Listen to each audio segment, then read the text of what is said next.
avant tout à donner du pouvoir aux pauvres et assumer les responsabilités envers eux. Ces enfants-là, ils sont là, ils n'ont personne. L'État connaît ça, mais ils s'éteignent.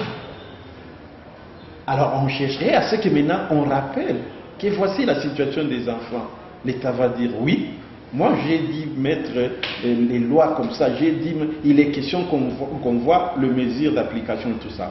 Alors ça c'était la définition par rapport au concept de plaidoyer. Maintenant on peut définir le plaidoyer par rapport au mécanisme du plaidoyer. Le plaidoyer peut se mener comment? Il peut se mener par une campagne de plaidoyer, c'est-à-dire ensemble d'actions visant à soutenir une cause ou un thème.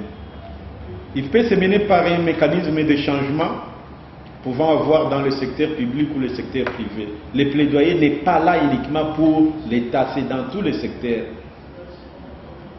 Je donne un exemple, par exemple, pour le secteur privé. Il y a des secteurs, moi je me rappelle à la GECAMINE, on payait les cadres de la GECAMINE l'argent de l'air domestique. Il y a votre salaire, on prévoit l'argent de votre domestique, on prévoit la ration de votre domestique. C'est-à-dire le plaidoyer des enfants domestiques, des travailleurs domestiques ne se limiterait pas tout simplement à l'État, il peut aller dans plusieurs endroits. On dit encore, la planification stratégique, un plaidoyer ne peut se faire que par planification. D'un plaidoyer est un enjeu de taille pour un plaidoyer efficace. Si vous voulez être efficace, même dans la vie, il faut planifier.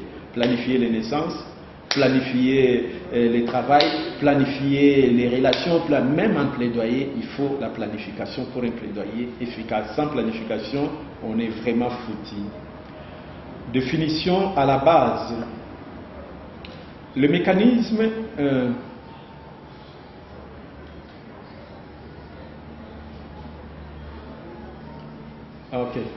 le plaidoyer se compose de différents mécanismes déterminants. Qui décide? Qui décide-t-on? Que décide-t-on? Quand vous faites un plaidoyer, il faut avoir en tête la logique. Qui décide? Si c'est le ministre qui décide, votre plaidoyer s'adresse au ministre. Mais qu'est-ce qu'il va décider? Parce qu'il a les limites aussi de son pouvoir.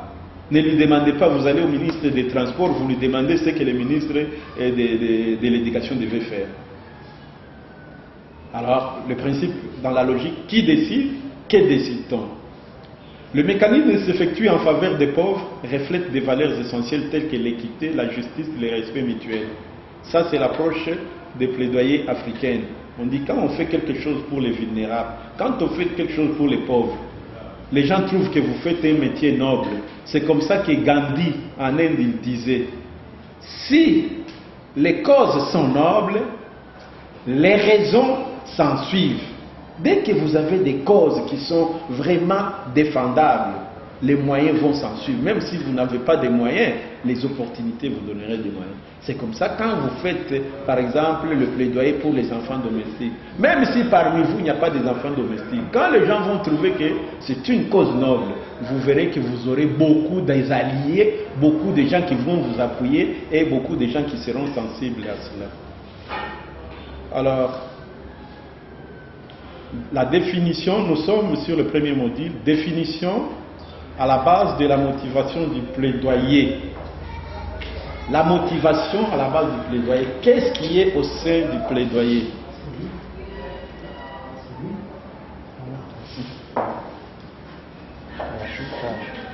Bonjour. Qu'est-ce qui est à la base du plaidoyer? On dit que la motivation à la base du plaidoyer peut faire en sorte que cette cause ou cette thème soit défendue. Donc c'est les soucis là qui vous poussent. Non, j'aimerais qu'il y ait la réglementation dans le travail domestique. J'aimerais qu'il n'y ait pas des enfants qui traînent dans le travail domestique. J'aimerais que le travail domestique soit bien payé. Vous voyez, c'est cette motivation qui vous pousse maintenant à aller. Quand vous avez cette motivation, c'est au moment où que vous aurez acquis ces changements-là que vous allez vous sentir à l'aise. C'est comme les chrétiens. Quand on leur dit que allez faire de toutes les nations mes disciples, mais quand vous n'avez pas encore gagné l'âme, vous n'êtes pas à l'aise. Ici aussi, dans les gens qui font le plaidoyer, tant qu'il n'a pas encore atteint son objectif, il est toujours motivé à faire quelque chose. C'est comme ça que ceux-là qui font le plaidoyer, dans la plupart des cas, les gens disent, fouti bango, sali bonaboye. Mais quand vous faites pour les enfants domestiques, quand vous faites pour donc les gens qui n'ont pas de moyens, c'est un problème d'équité, c'est un problème de compassion, c'est un problème de valeur humaine. Alors c'est comme ça que il faut aller jusqu'au bout. Alors, on dit encore, en ce qui concerne la motivation du plaidoyer, c'est influencer les autres à obtenir leur soutien. C'est-à-dire, vous avez les soucis d'influencer les autres. Mais aza papa ndenge na kotika bana basaka kama misala bana kolaka bango bongo. Mais yende mukolo signature, après ça signature. Donc vous poussez les autres, vous les influencez à regarder, à avoir le même regard, la même vision et finalement à trouver une solution donc à votre cause, à soutenir votre cause. Essayez d'influencer, de modifier la législation qui s'y attache. S'il n'y a pas de législation, vous essayez qu'on trouve la loi. S'il y en a, que cette loi soit applicable. La raison d'être d'un plaidoyer est d'accomplir les changements politiques spécifiques pour bénéficier à la population engagée dans ce processus. Il n'y a pas de plaidoyer sans changement. Il y a un problème, la résolution de ce problème, c'est un changement. C'est ainsi que la finalité, la motivation à la base du plaidoyer, c'est le changement. De la question posée, je suis appelé M. Antoine Ilunga Famba, coordonnateur du projet à IDRDC 4CER. Ici, nous nous sommes retrouvés pour la formation en atelier de plaidoyer. L'atelier de plaidoyer consiste à donner de la matière aux enquêteurs qui ont été sur terrain pour réaliser cette enquête afin de constituer le cahier de charges qui sera comme un mémo à présenter aux décideurs pour qu'ils sachent qu'après enquête, quels sont les éléments que nous avons récoltés. Cette enquête doit prendre pratiquement 4 jours dans la mesure où il y a une partie, la pré-enquête, non, la pré-formation, et après la formation, il y a la formation de cahier de charges. Ceci, c'est pour que nous puissions amener au bon port notre projet qui consiste sur mettre fin contre les violences aux enfants travailleurs domestiques en Afrique orientale et en RDC. Voilà ce que je peux vous dire par rapport à cette organisation de la formation de l'atelier en plaidoyer. Merci, monsieur le journaliste. Après notre enquête sur les enfants travailleurs domestiques, nous voudrions que le gouvernement puisse prendre en compte les remarques sur le travail domestique, afin de considérer que le travail domestique, c'est un travail comme tous les autres, et que ce travail doit être encadré par la législation. Il doit y avoir des lois qui protègent les domestiques, parce que celui qui est domestique, il n'est pas esclave. Il doit avoir les heures de travail qui sont bien rémunérables. Il doit avoir aussi les heures pour la formation. Et si le domestique n'a pas étudié suffisamment, son employeur doit lui laisser du temps pour que ce domestique puisse se former. Comme on le dit, la jeunesse, c'est l'avenir de demain. Si cette jeunesse n'est pas bien formée, le lendemain pour la RDC sera compliqué. Voilà pourquoi nous voudrions qu'il y ait une réglementation qui déclare ou qui décide du nombre d'heures de travail et que cela peut permettre aussi aux domestiques à avoir le temps d'étudier.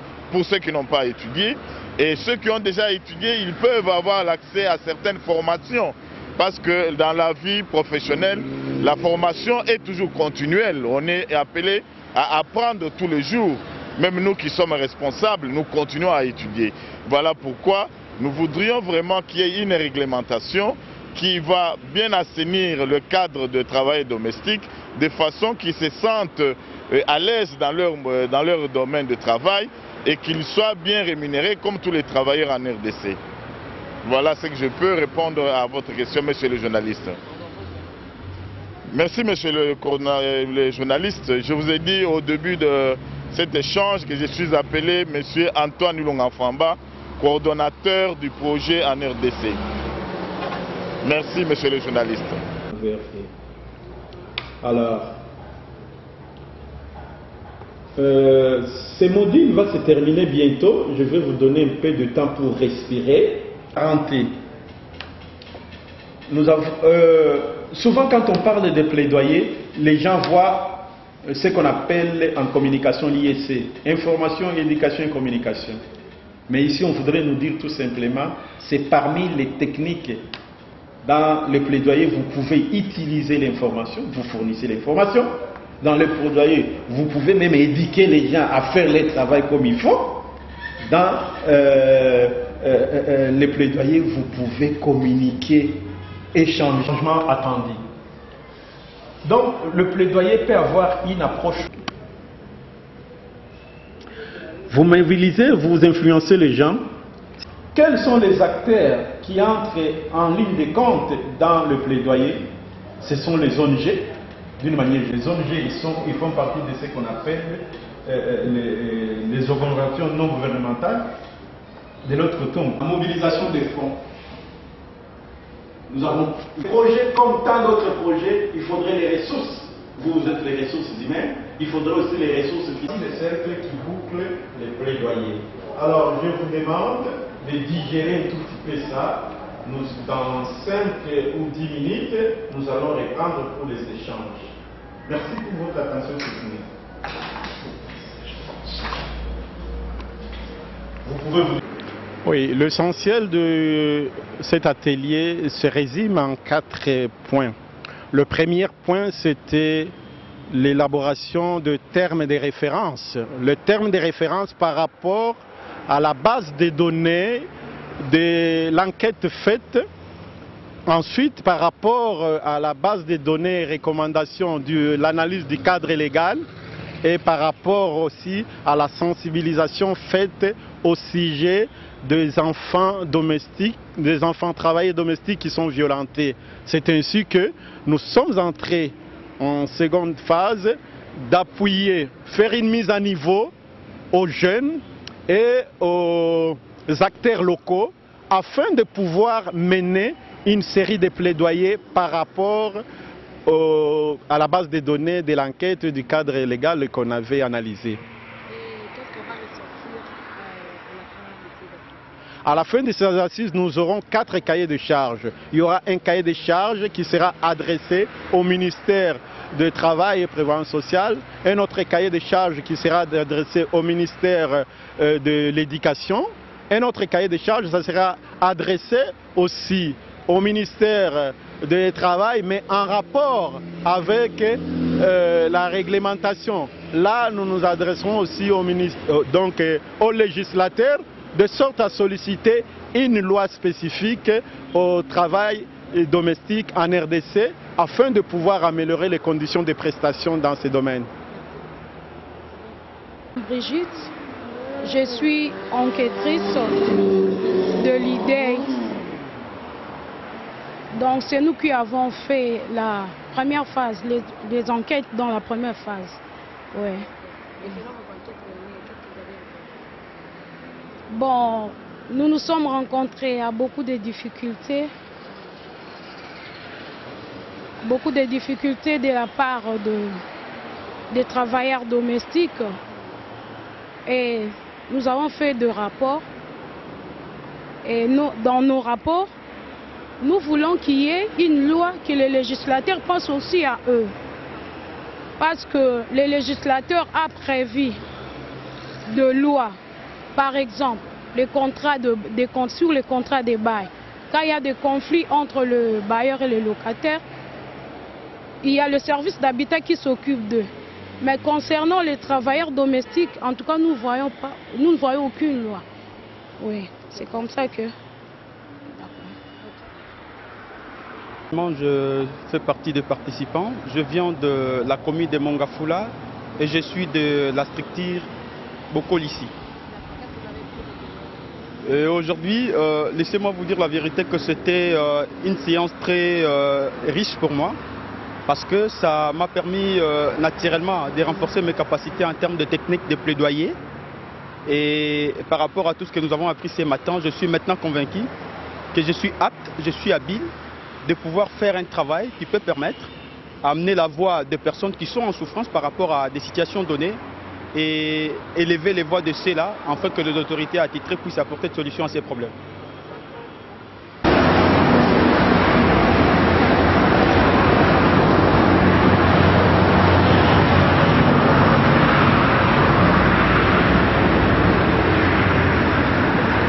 Sans pour autant tarder, nous commençons notre atelier. Alors, maintenant, nous sommes dans le collecte des attentes. Nous passons un tour de rôle. Chacun de nous peut dire quand on l'a appelé pour venir participer aux assises de plaidoyer, il s'attendait à quoi? Ce sont les attentes. Même quand on vous invite à une fête, vous pouvez vous attendre à vous rencontrer avec les vieilles connaissances. On vous invite peut-être à un deuil. Vous pouvez vous attendre à rencontrer peut-être les gens que vous avez anciennement rencontrés. Maintenant, ce sont les attentes, selon vous, et nous allons vous présenter nos attentes par rapport à notre atelier de formation. Nous pouvons commencer par notre ami. Comment elle a ajouté? Oui, moi personnellement, je me suis dit que le plus souvent les gens nous est-ce que vraiment on trouverait une opportunité de mettre ça en application? Mais là, avec une avance. Effectivement, mais je sais c'est là. Mais là, les travailleurs domestiques et les patrons. Ok. C'est ça la difficulté, c'est ça aussi ma crainte. Ok, cette difficulté, Je me c'est suis toujours aussi... posé la question, on va aboutir à... Il n'y a pas... Quand on m'a invité, je me suis dit, il doit y avoir des problèmes. On m'a dit, il y a un problème. Le problème central, c'est quoi? Il y a des conventions qui se passent, des contrats qui se passent entre l'employeur et l'employé, entre le domestique et son patron. Mais ces contrats-là, des fois ils sont actifs, des fois ils sont tels qu'ils sont.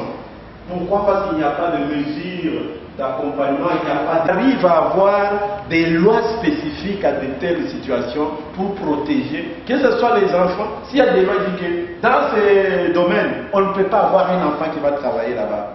Dès qu'on voit un enfant qui est en train de travailler, on dit que c'est contre la loi. Il y a plusieurs lois, l'arsenal des lois, mais il n'y a pas de loi spécifique. Mais ici, nous sommes en train d'aller petit à petit à solliciter à ce que l'on ait une loi qu'on peut appeler une loi organique, qu'on peut appeler une loi discriminatoire, mais c'est-à-dire une loi spécifique dans ces domaines. Voilà, merci pour ta crainte. C'est une crainte qui est positive, qui nous amène à chercher une solution appropriée. Merci. Alors, Christian. Puisse avoir une mise à niveau et un point commun à chaque domaine qu'on viendra de parler tout de suite. Bon, Christian est venu avec son...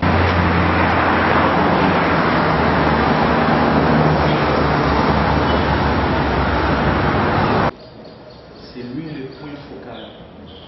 Ces projets pour être réalisés, l'Union européenne avait... C'est le ministère de la Jeunesse. Et le ministère de la Jeunesse, par M. Docité comme point focal pour qui avait comme exigence l'implication du ministère. La seconde fois, c'était dans ce parmi. Alors, du début jusqu'à la fin du projet, c'est un élément que nous aurons à constituer comme cahier de charges. Il a été sur le terrain, il a testé, il a vu. Et nous avons aussi parlé de la nécessité de faire des plaidoyers en coalition. Et faire un plaidoyer veut dire aussi faire passer un message. Et dans ce mécanisme de passation de messages, il y a des gens qui acceptent de faire passer des messages parfois de ici. Nous allons nous limiter à réfléchir autour des mécanismes pacifiques. Ça veut dire que nous allons nous et aller réclamer de manière pacifique et faire en sorte que notre voix soit... Il a fait une bonne restitution. À moins qu'il y ait quelqu'un pour un ajout, tu peux toujours ajouter. Mais je crois que c'est que moi je pourrais attendre. Et tout. Mais ce que vous pouvez retenir sur le plaidoyer, à travers ces fascicules, nous avons procédé à synthétiser les différents modules en ces termes. Le plaidoyer est un processus de collecte, de traitement des informations sous forme d'arguments communiqués aux leaders sociopolitiques à travers différents canaux interpersonnels et médiatiques. En effet, le plaidoyer a envie d'obtenir l'engagement, le soutien actif des autorités politico-administratives pour les cas d'espèce, à un programme d'amélioration des conditions de réglementation et d'éducation dans le secteur du travail domestique, prise comme sous l'optique du métier dont la législation va améliorer les conditions des prestations, telles que décriées par l'enquête menée par CATSER, ID-RDC, avec l'appui de l'Union européenne.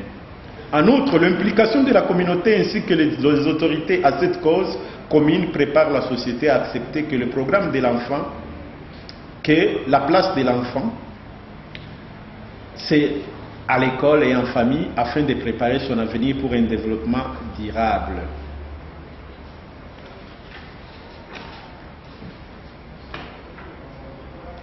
C'est alors que le phénomène enfant travailleur domestique serait régi par un cadre légal protégeant l'enfant contre les différentes formes de violence. Enfin, les concepts clés suivants ont été sujets des différents modules, à savoir, tout ce que j'ai fait, c'est les résumés, c'est ce qui est repris par Jean-Marie. Vous savez, ça dépend. Même à l'université, vous pouvez assister au premier cours, au premier exposé, au préambule du professeur. Pour ne pas assister même dans la suite des cours, vous pouvez réussir à ce cours parce que les grandes lignes sont tracées juste au niveau de préambule. Alors c'est ainsi que le résumé de ce que nous devons faire se retrouve dans ce qu'il a dit, ce qu'on a fait dans le préambule. Je reprends à titre de répétition tout simplement la définition du plaidoyer et termes connexes, le processus ou ensemble des étapes pour atteindre le but du problème de plaidoyer, la constitution des alliances ou coalitions, la collecte des données pour rassemblement des informations auprès des différentes personnes en vue de constituer l'argumentaire, autrement appelé cahier des charges, à présenter auprès des personnes attitrées au leader. Leader, personne ayant une influence ou le pouvoir sur un groupe de personnes.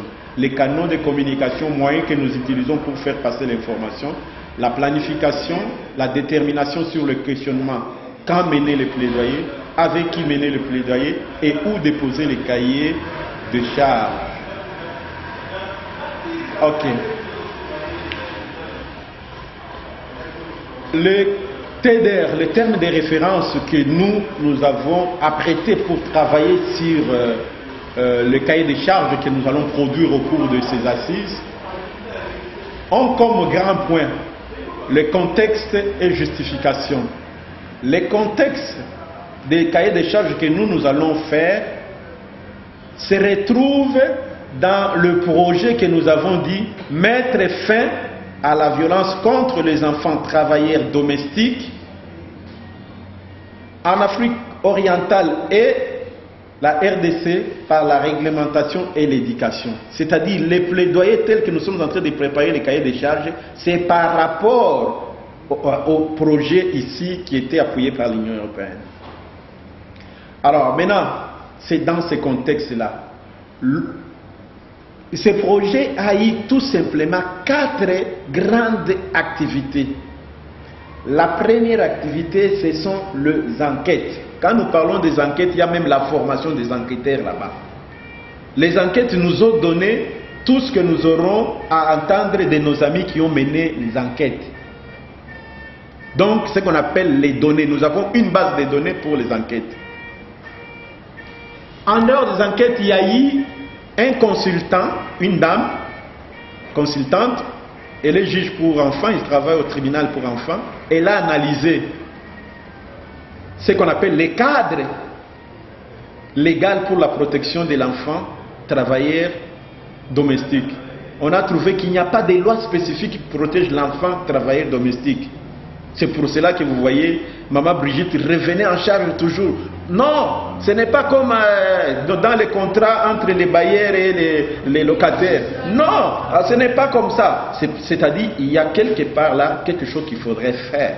C'est ainsi que dans les contextes ici, quand on est à chercher à la réglementation, c'est-à-dire il faut trouver des lois spécifiques qui régissent ce métier-là, alors les abus là, on pourrait soit les punir, soit les prévenir par rapport à cela. Nous avons, en dehors des cadres légaux qui étaient analysés, nous avons repris en disant qu'il y a la loi portant protection de l'enfant, il y a le code de la famille, il y a le code du travail, il y a la constitution, il y a la loi portant protection de l'enfant. Nous avons dit qu'il y a un arsenal de lois Mais bien que ça soit comme cela, on a constaté que cette multitude de lois n'est pas du tout suffisamment vulgarisée. Cette multitude de lois ne s'accompagne pas avec des mesures d'accompagnement. Et c'est ainsi qu'on revient en charge pour que, dans ces domaines, par exemple le cadre légal, ce qu'on avait prévu dans la loi portant protection de l'enfant, qu'on prenne certaines dispositions, on ramène ça dans le code de travail. Parce que pour beaucoup de maisons, beaucoup d'employés, quand il a un problème, même avec son travailleur, c'est tout simplement le code de travail. C'est comme ça que dans notre plaidoyer, on prendra les éléments qui se trouvent dans la loi portant protection de l'enfant, on met ça dans le code de travail. Le code de travail aura aussi une référence. En cas de, pour la situation des enfants, voici la conduite à tenir. Alors là, ce sont des éléments tirés de l'analyse du cadre légal qui était faite par une consultante. En dehors de cette analyse du cadre légal, il y a des émissions qu'on fait pour sensibiliser. De sorte que ceux-là qui ont des enfants travailleurs domestiques, avant que la loi ne les frappe, qu'ils puissent peut-être commencer à se mettre